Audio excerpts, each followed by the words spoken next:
Sebagai pembalap yang pernah meraih 2 kali gelar juara dunia, bahkan tak bisa menyamai kecepatan Somkya Chandra yang selalu di belakang, tentu adalah hal yang memprihatinkan.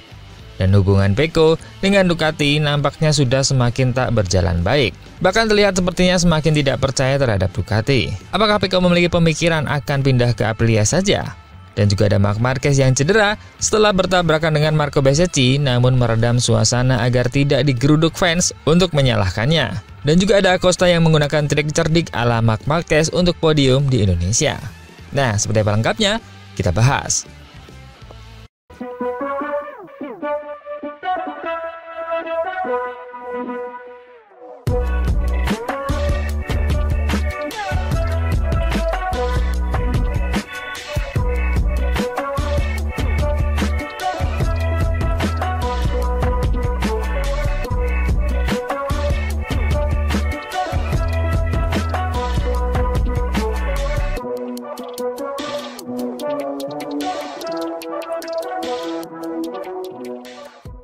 Jangan sampai ketinggalan update tentang MotoGP dari TNT. Dengan cara ketik hashtag MotoGP di kolom pencarian agar kamu bisa mendapatkan pilihan berita menarik yang kamu cari. Di balik kemenangan dan gelar yang sudah diraih, hubungan antara Pecco Bagnaia dengan Ducati kini memasuki fase yang rumit. Setelah Grand Prix Indonesia, rasa percaya Pecco terhadap pabrikan yang sudah mengantarkannya meraih 2 gelar juara dunia itu seakan mulai terkikis. Hal ini bukan sekedar soal hasil buruk, tapi lebih kepada bagaimana Ducati bersikap ketika sang juara dunia jatuh dalam performa. Bagnaia terlihat hancur di Mandalika. Kualifikasi di posisi ke-16, finish terakhir di sprint dengan jarak hampir 30 detik dari pemimpin lomba, lalu tersingkir di Grand Prix dalam kondisi tanpa daya.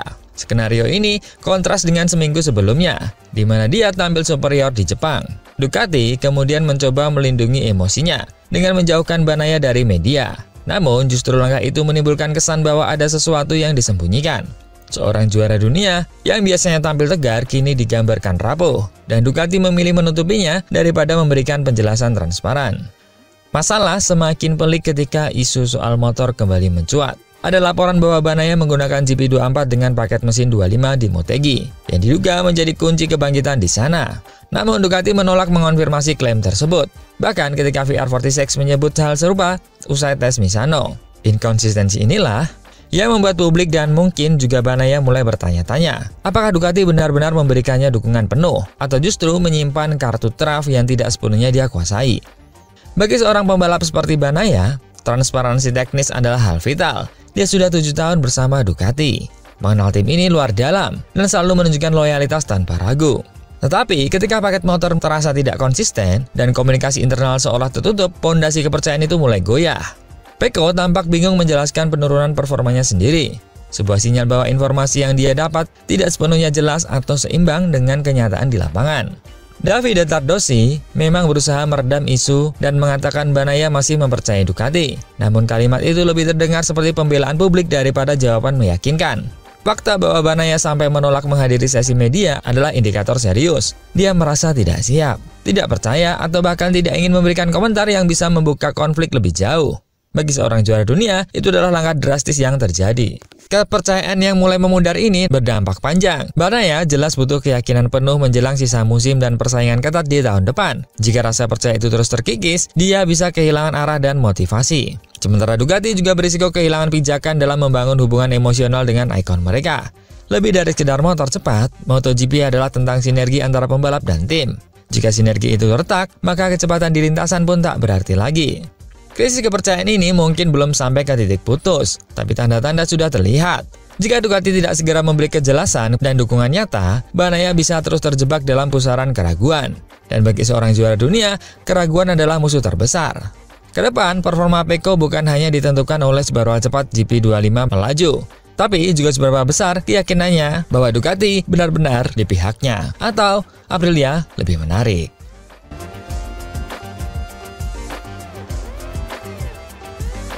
Berita kedua, ada Marc Marquez yang menghimbau para penggemarnya untuk tidak menghujat, dalam tanda petik ya, terhadap Marco Bezzecchi setelah insiden MotoGP di Indonesia.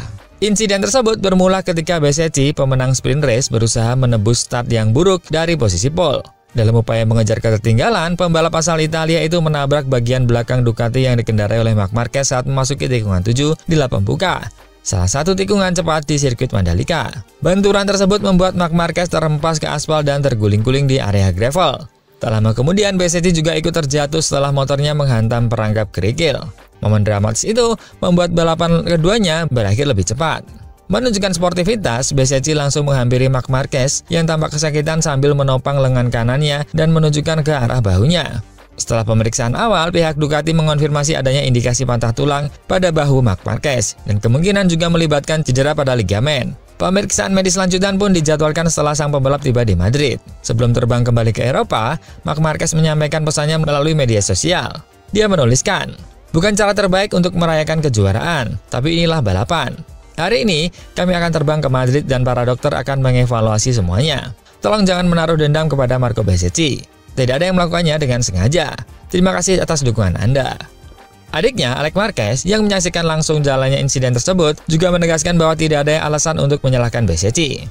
Dia berkata, "Insiden itu jelas, tapi saya tidak mengkritik Besetti. Kami punya 44 balapan dalam semusim. Hampir tidak mungkin untuk tidak membuat kesalahan di suatu balapan."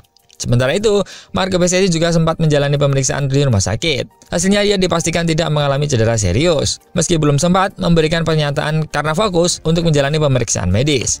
Pihak Aprilia melalui bosnya, Massimo Rivola, menyampaikan permintaan maafnya kepada Marc Marquez. "Pertama-tama, kami mohon maaf kepada Marc Marquez. Kami sangat menyesal atas apa yang terjadi." Dengan sikap dewasa yang ditunjukkan Marquez, baik dalam menerima insiden maupun melindungi Besetti dari cibiran publik, insiden di Mandalika menjadi gambaran nyata bahwa persaingan sengit di lintasan tetap bisa berjalan berdampingan dengan sportivitas dan rasa saling menghargai antar pembalap.